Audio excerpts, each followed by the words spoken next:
Hola, mi nombre es Cecilia Marisol López Padilla y en conjunto de mi compañera Vania Macías Saavedra hablaremos sobre la química analítica.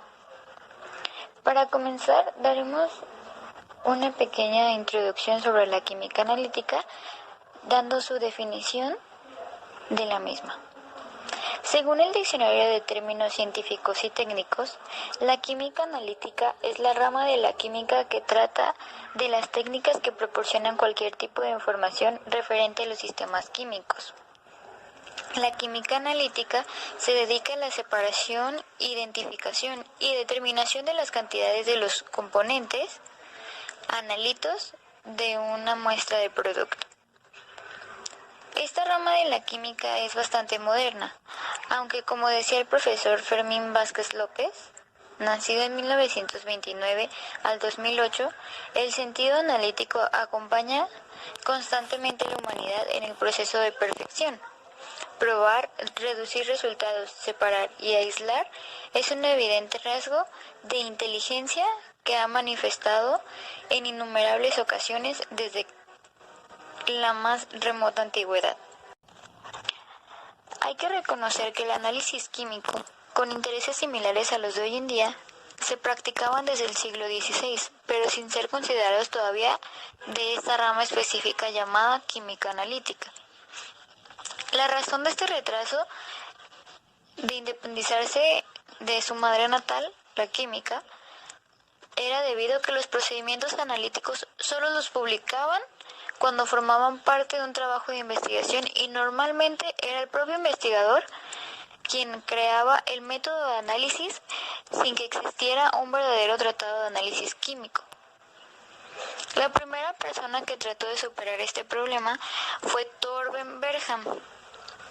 Sus escritos pueden considerarse como el primer texto de análisis, en el que se da un índice de procesos de análisis químico agrupados según la naturaleza de sustancia analizada y que previamente había sido comprobados por él mismo. En los últimos 25 años del siglo XIX, el análisis químico cuantitativo se reducía principalmente a los métodos gravimétricos y volumétricos, y en menor proporción a la colorimetría y a la gasometría. Puede decirse que desde 1827, con la publicación en París del texto de Jöns Jacob Berzelius, quedó establecido lo que hoy determinamos análisis gravimétrico, no modificado especialmente, solo por la introducción de los reactivos orgánicos.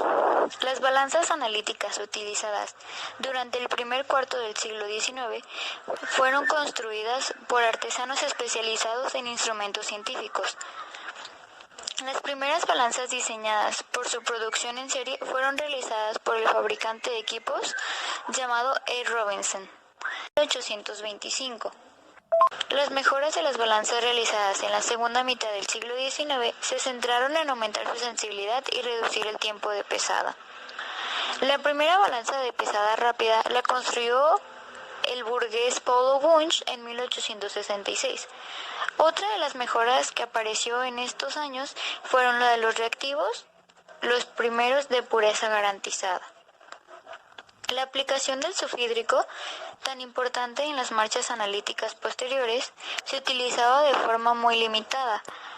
Robert Boyle la empleaba para la determinación cualitativa del estaño y del plomo en aguas, pero este reactivo cayó en desuso y tuvo que ser redescubierto años después.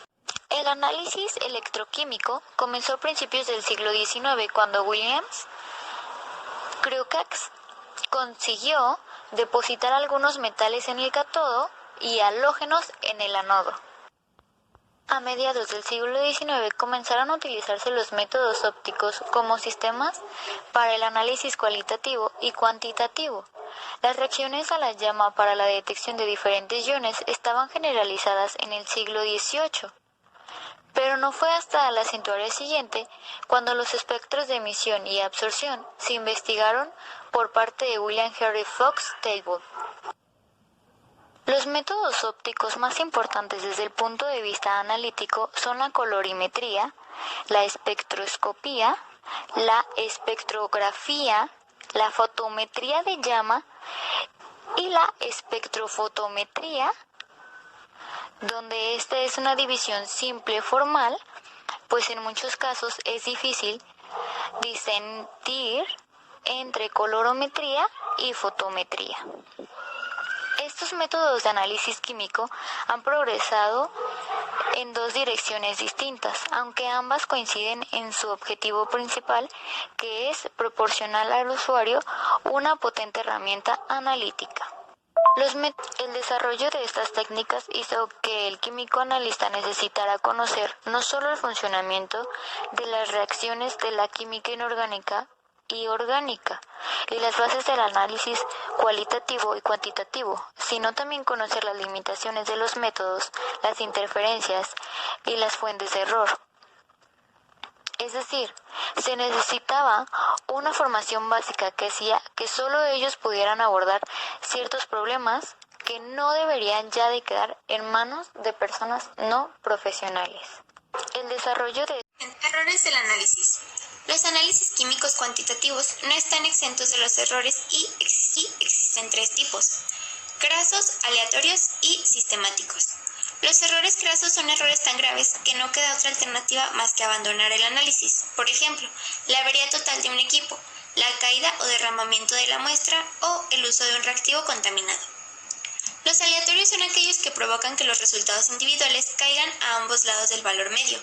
Estos errores afectan la precisión o reproducibilidad de un experimento. Un ejemplo es que se derrame un líquido accidentalmente o que una corriente de aire alterara la medida. Los sistemáticos tienen como consecuencia que los resultados sean erróneos en el mismo sentido. Los errores sistemáticos afectan la proximidad al valor verdadero. Por ejemplo, sería un error producido por el indicador en un análisis volumétrico. Clasificación de análisis. El análisis químico se divide en dos: análisis cualitativo y análisis cuantitativo. El análisis cualitativo nos permite identificar sustancias. A través de él podemos determinar qué elementos o compuestos están presentes en una muestra. Y el análisis cuantitativo nos permite determinar la cantidad de una sustancia en particular que se encuentra presente en una muestra. En este tenemos gravimetría y volumetría. En los métodos gravimétricos se determina la masa de analito o de algún compuesto relacionado químicamente con el que se determina. Métodos volumétricos. Se mide el volumen de una solución que contiene el suficiente reactivo para reaccionar completamente con el analito. En estos tenemos reacción ácido-base, que implican una transferencia de protones, reacciones de precipitación, en las que además de haber un intercambio de iones o moléculas, tiene lugar la aparición de una fase sólida. Reacciones redox, que entrañan un intercambio de electrones. Reacciones de formación de complejos, en las que se produce una transferencia de iones o moléculas. En el análisis cuantitativo tenemos los ensayos por vía seca y por vía húmeda. Los ensayos por vía seca se denominan así porque se realizan sobre la sustancia seca, es decir, sin ponerla en disolución. Estos ensayos no se deben omitir porque proporcionan muchas veces resultados muy útiles para el desarrollo del análisis, dando lugar en muchos casos a conclusiones definitivas. En los ensayos por vía húmeda generalmente tienen lugar entre iones en disolución. Metodología del análisis químico. La metodología de estudio se basa en una secuencia razonada de etapas que incluye la definición precisa de los objetivos del estudio, la toma de micromuestras, la elección de los métodos de análisis adecuados y la interpretación correcta de los datos obtenidos.